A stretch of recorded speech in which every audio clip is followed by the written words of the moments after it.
Hello everyone. तो last lecture में जो है ना मैंने साइज ऑफ टेट्राहेड्रल और ऑक्टाहेड्रल क्वार्ट्स के बारे में डिस्कस किया था। आज हम लोग देखेंगे पैकिंग एफिशिएंसी के बारे में। पैकिंग एफिशिएंसी क्या होता है? तो देखो, स्टार्टिंग में ही मैंने बताया था कि जो क्रिस्टलाइन सॉलिड होता है ना, उसमें उसके कंस्टिट्यूएंट पार्टिकल जो है क्लोजली पैक्ड रहते हैं। तो इस क्लोज पैक्ड अरेंजमेंट का मतलब क्या था कि जितना भी स्पेस अवेलेबल है उस स्पेस में मैक्सिमम जगह जो है पार्टिकल्स ऑक्यूपाई कर ले और मिनिमम स्पेस जो है खाली रहे। तो क्लोज पैक्ड अरेंजमेंट के दरमियान जो कंस्टिट्यूएंट पार्टिकल्स होते हैं किसी भी क्रिस्टलाइन सॉलिड के, वह टोटल अवेलेबल स्पेस में कितना परसेंट स्पेस ऑक्यूपाई करता है, वही उसका पैकिंग एफिशिएंसी कहलाता है। सपोज 100% स्पेस में यदि किसी क्रिस्टल का पार्टिकल्स 52% स्पेस ऑक्यूपाई करता है तो बोलेंगे कि उसका पैकिंग एफिशिएंसी 52% है। वैसे ही यदि वह 100% अवेलेबल स्पेस में 74% स्पेस ऑक्यूपाई करता है तो बोलेंगे कि उस क्रिस्टल लैटिस का जो पैकिंग एफिशिएंसी है वह 74% है। तो पैकिंग एफिशिएंसी का मतलब हुआ कि टोटल अवेलेबल स्पेस का कितना परसेंट स्पेस पार्टिकल्स ऑक्यूपाई कर रहा है किसी भी क्रिस्टल का, तो वही उसके लिए कहलाता है पैकिंग एफिशिएंसी। तो देखो, अलग अलग क्रिस्टल लैटिस के बारे में हम लोगों ने पढ़ा है। जैसे सबसे पहले simple cubic lattice, body centred cubic lattice, face centred cubic lattice और एक हेक्सागोनल क्लोज पैकिंग। तो ये सारे क्रिस्टल लैटिस को का जो है ना हम लोग पैकिंग एफिशिएंसी कैलकुलेट करेंगे। तो सबसे पहले जो है नंबर 1 में हम लोग बात करें सिंपल क्यूबिक सेल, शॉर्ट में इसको SCC लिख सकते हैं, सिंपल क्यूबिक सेल। तो देखो, सिंपल क्यूबिक सेल का मतलब जो हम लोग क्या पढ़े थे कि इसमें पार्टिकल्स केवल कॉर्नर्स पे होते हैं। पार्टिकल्स केवल कहां होते हैं? कॉर्नर्स पे। अब देखो, पैकिंग एफिशिएंसी यदि निकालोगे ना तो पैकिंग एफिशिएंसी कैलकुलेट करने का जो फॉर्मूला हम लोग का है, तो पैकिंग एफिशिएंसी का फॉर्मूला होता है volume of all the spheres divided by volume of the unit cell, volume of the unit cell into 100। Percentage की बात करेंगे तो यूनिट सेल जिस प्रकार का भी हो तो उस यूनिट सेल का वॉल्यूम, वॉल्यूम कहने का मतलब कि कितना स्पेस ऑक्यूपाई कर रहा है, वही उसका वॉल्यूम कहलाता है। क्योंकि पैकिंग एफिशिएंसी के बारे में अभी हम लोगों ने क्या देखा कि टोटल अवेलेबल स्पेस का कितना परसेंट स्पेस पार्टिकल्स ऑक्यूपाई करते हैं, वही उसका कहलाता है पैकिंग एफिशिएंसी। तो जो स्पेस ऑक्यूपाइड होता है ना, इसी को हम लोग बोलते हैं वॉल्यूम। तो फॉर्मूला इसका पैकिंग एफिशिएंसी का volume of all the spheres, मतलब उस क्रिस्टल लैटिस में कितने स्फीयर्स प्रेजेंट है, कितने एटम्स प्रेजेंट हैं, उन सारे एटम्स का volume divided by unit cell का वॉल्यूम, और परसेंटेज निकालेंगे तो 100 से हम लोग क्या करेंगे, मल्टीप्लाई कर देंगे। फॉर एग्जांपल, यदि कोई पूछे कि एक क्लासरूम का पैकिंग एफिशिएंसी हम लोग कैसे निकालेंगे, तो देखो, एक क्लासरूम है तो उस पूरे क्लासरूम को जो है ना आप यूनिट सेल मान लो, और उस क्लासरूम में बहुत सारे बेंच और डेस्क लगे हुए हैं, तो सारे बेंच और डेस्क को एक पार्टिकल कंसीडर कर लो। तो निकालना रहे कि जो पूरा क्लासरूम है ना, उस पूरे क्लासरूम में से कितना जगह बेंच और डेस्क के द्वारा घेरा जा रहा है। तो कैसे निकालेंगे? तो पूरा क्लासरूम का वॉल्यूम निकाल लेंगे, उसके बाद एक बेंच और डेस्क का वॉल्यूम निकालेंगे, और वैसे वैसे जितना बेंच डेस्क है सबसे उसको मल्टीप्लाई कर देंगे।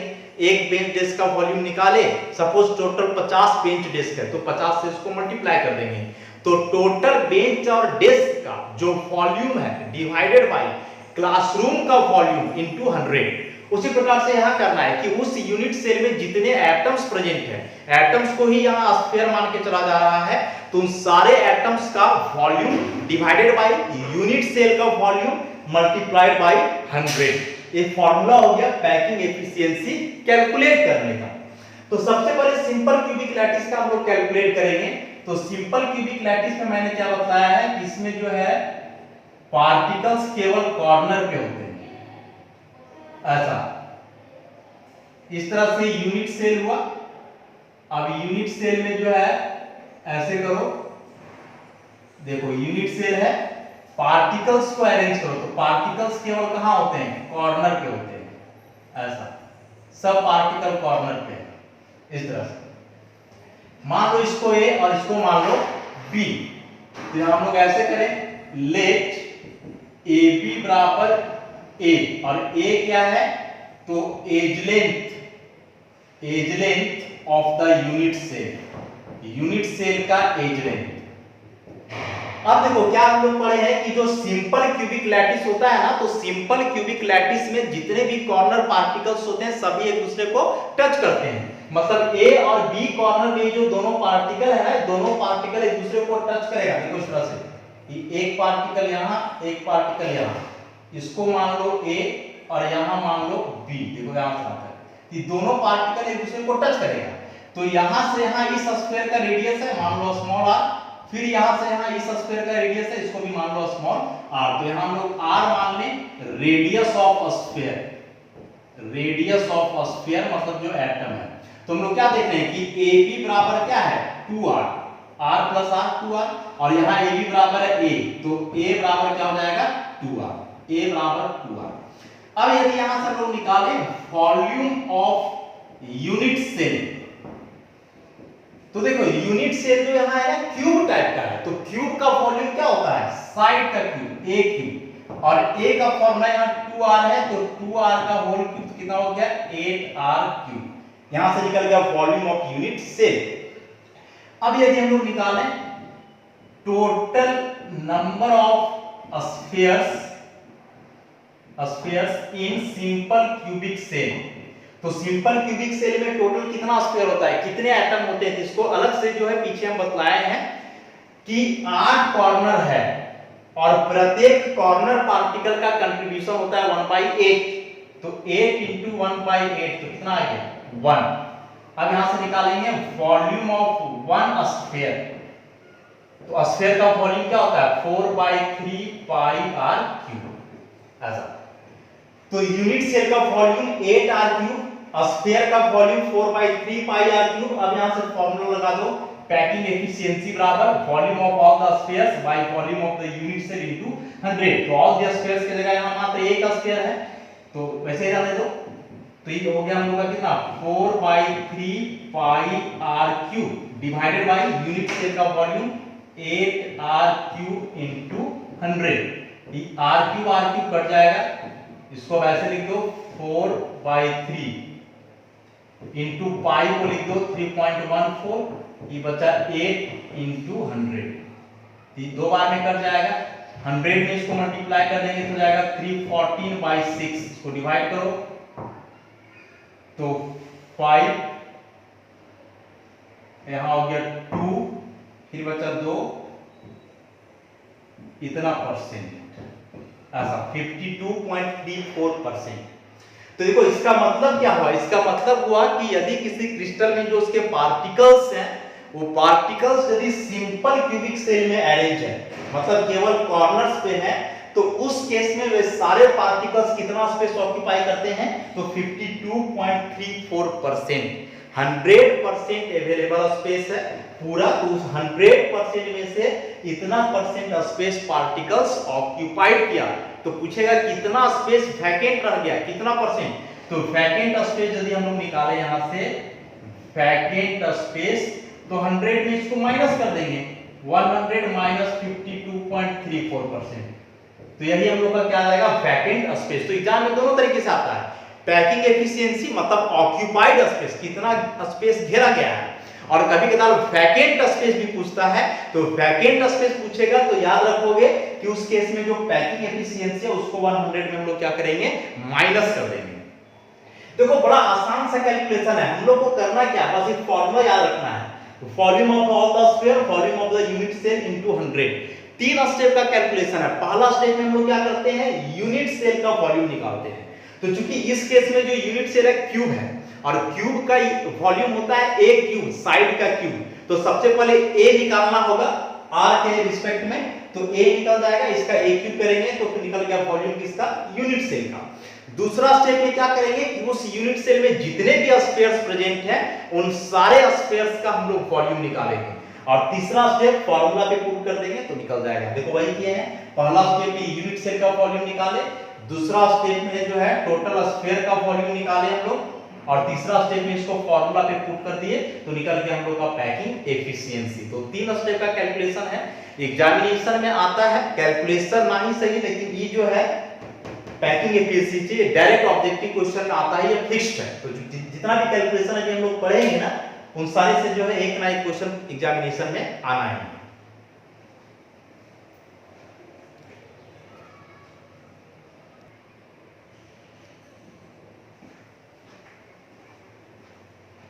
तो अब देखो सिंपल क्यूबिक लैटिस के बाद अब हम लोग जो है बीसीसी लैटिस के लिए कैलकुलेट करेंगे पैकिंग एफिशिएंसी।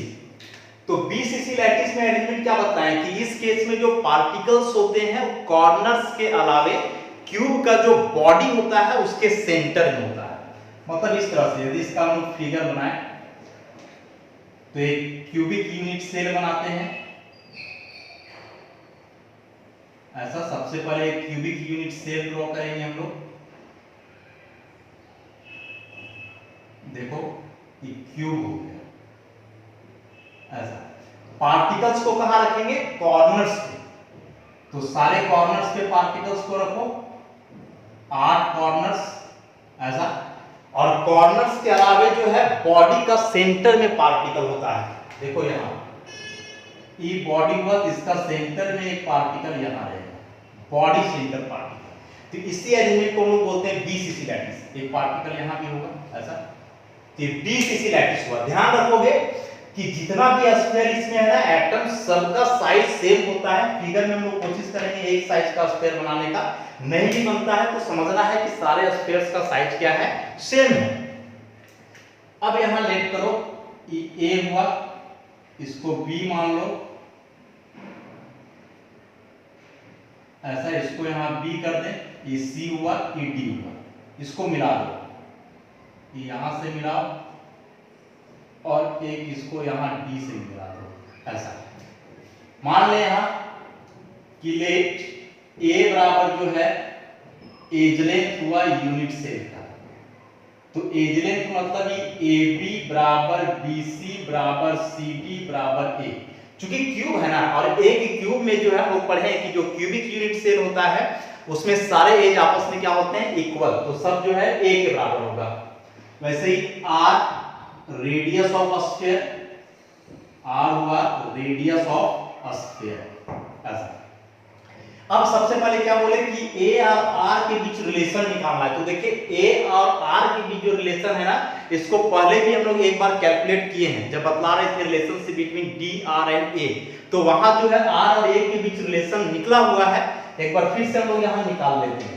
तो सबसे पहले देखो एबीसी एक राइट एंगल ट्रायंगल है, तो यहां लिखेंगे in right angle triangle ABC. इसमें AC का स्क्वायर बराबर क्या हो जाएगा? AB का स्क्वायर प्लस BC का स्क्वायर। पाइथागोरस थ्योरम लगाए हैं तो A square plus A square, AB और BC एक के बराबर है, ये हो गया 2A स्क्वायर। तो यहां से AC आ जाएगा अंडर रूट 2A। फिर से देखो ACD भी एक राइट एंगल है, तो again in right angle triangle ACD। इस बार ACD ले, C पर राइट एंगल बन रहा है, जिस सामने वाला साइड हुआ हाइपोटेनस, तो हो जाएगा AD का स्क्वायर बराबर AC का स्क्वायर प्लस CD का स्क्वायर। और AC है अंडर रूट 2A का स्क्वायर प्लस A स्क्वायर, तो ये हो जाएगा 3A स्क्वायर। तो AD बराबर आ जाएगा अंडर रूट 3A ऐसा। अब यहां जरा ए और बी को देखो, तो देखो बीसीसी लैटिस में क्या बताए थे कि इस केस में जो कॉर्नर पार्टिकल्स होते हैं वे आपस में टच नहीं करते हैं, लेकिन सभी कॉर्नर पार्टिकल्स जो बॉडी सेंटर में पार्टिकल है ना उसको टच करते हैं। मतलब ये जो ए और डी कॉर्नर में पार्टिकल है, ये दोनों पार्टिकल इस बॉडी सेंटर पार्टिकल को क्या करेगा?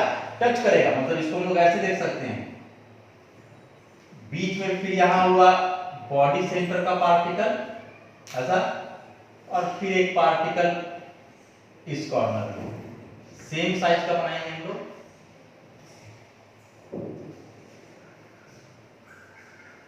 तो यहां A है, यहां D, ऐसे मिला दो इसको A D। अब जरा देखो यहां से यहां क्या हुआ, E इसका रेडियस है, फिर यहां इसका रेडियस और बीच में यहाँ भी रेडियस, यहाँ भी रेडियस, मैंने ए से बी तक लेकर के टोटल कितना रेडियस है 4। तो हम लिख सकते हैं AD बराबर 4r। तो यहाँ AD बराबर 4r, यहाँ AD बराबर √3a। तो दोनों को इक्वेट कर दो तो क्या जाएगा √3a बराबर 4r। तो a बराबर 4/√3r निकल गया। सबसे पहला काम यही हम लोग का a और r के बीच रिलेशन निकालना। अब यहां से निकालेंगे हम लोग वॉल्यूम किसका, यूनिट सेल का। तो वॉल्यूम ऑफ यूनिट सेल, तो यूनिट सेल क्यूब टाइप का है ना, इसका वॉल्यूम हो जाएगा a क्यूब, और a का वैल्यू कितना है 4/√3r का होल क्यूब, तो जाएगा 64/3√3r क्यूब। ये हम लोग का निकल गया यूनिट सेल का वॉल्यूम। अब निकालेंगे हम लोग कि जो लैटिस है 20 cc लैटिस, इसमें टोटल कितने पार्टिकल्स है, टोटल कितने स्फीयर्स होते हैं, कि पहले भी हम लोग कैलकुलेट किए हैं। तो निकाल देते हैं हम लोग total number of spheres in PCC lattice. तो कितना, तो r कॉर्नर है, कॉर्नर पार्टिकल का कंट्रीब्यूशन 1/8, और जो बॉडी सेंटर में पार्टिकल है इसका कंट्रीब्यूशन 1, तो आ गया 2। तो यहां से फिर से निकाल लेंगे वॉल्यूम ऑफ 2 स्फीयर्स। तो 2 इंटू 1 का होता है 4/3 पाई r क्यूब, तो हो गया हम लोग का 8/3 पाई r क्यूब। दो स्टेप का काम कर लिए। पहला स्टेप में हम लोग को यूनिट सेल का वॉल्यूम निकालना था, निकाल लिए। दूसरा स्टेप में सब स्फीयर का वॉल्यूम निकालना था, वो भी निकाल लिए। अब फार्मूला पे पुट कर देंगे हम लोग पैकिंग एफिशिएंसी। तो पैकिंग एफिशिएंसी का फार्मूला क्या था, volume of all the spheres. तो यहां कितने स्फीयर्स हैं, 2। तो volume of 2 spheres divided by volume of unit cell, volume of unit cell into 100, ऐसा। अब 2 स्फीयर का आ गया कितना 8/3 पाई r क्यूब। यूनिट सेल का वॉल्यूम कितना है, तो 64/3√3 r क्यूब इंटू 100। तो r क्यूब कट गया, तो हो गया 8/3 पाई, इसको उलट दो, 3√3/64 इंटू 100। तो 3 कट जाएगा, ये भी कट जाएगा। पाई का वैल्यू 3.14, इसका 1.732, और नीचे बच गया 8 इंटू 100। ये सब सॉल्व करोगे ना तो 67.99 के आसपास आता है। इसको हम लोग लिखते हैं अप्रॉक्स 68%, ऐसा। तो 20 cc लैटिस में जो पैकिंग एफिशिएंसी आया वह कितना आया 68%। तो 100% में 68% स्पेस जो है ना पार्टिकल्स के द्वारा ऑक्यूपाई कर लिया गया है। तो वैकेंट स्पेस, अनऑक्यूपाइड स्पेस कितना बचा, तो 100 में इसको हम लोग माइनस कर देंगे, 32% स्पेस जो है वह अनऑक्यूपाइड है। तो पैकिंग एफिशिएंसी हो गया। कभी कभार जो है ना पैकिंग फ्रैक्शन आता है, तो पैकिंग फ्रैक्शन में क्या करना है, इसको 100 से डिवाइड कर देना है। तो 68/100 कितना जाएगा 0.68, ये फ्रैक्शन हो गया। पैकिंग फ्रैक्शन आया मतलब पॉइंट पे 100 में डिवाइड कर देना है। पैकिंग एफिशिएंसी है तो उतना परसेंट हो जाएगा 68%। बड़ा ही आसान सा कैलकुलेशन है कि सबसे पहले हम लोग को a और r के बीच रिलेशन, तो वहां से a क्यूब करके यूनिट सेल का वॉल्यूम निकल जाएगा। दूसरा स्टेप में टोटल स्फीयर निकाल करके सब स्फीयर का वॉल्यूम निकाल देंगे, और तीसरा स्टेप फार्मूला पे पुट कर देंगे तो हम लोग का पैकिंग एफिशिएंसी निकल जाएगा। तो इस तरह से आज जो है हम लोगों ने 2 लैटिस सिंपल क्यूबिक सेल मतलब SCC लैटिस और BCC लैटिस का जो पैकिंग एफिशिएंसी है उसके कैलकुलेशन को आज हम लोगों ने देखा। नेक्स्ट क्लास में हम लोग जो है बाकी 2 जो बच गया फेस सेंटर क्यूबिक और हेक्सागोनल क्लोज पैकिंग, वो दोनों का पैकिंग एफिशिएंसी कैलकुलेट करेंगे। धन्यवाद।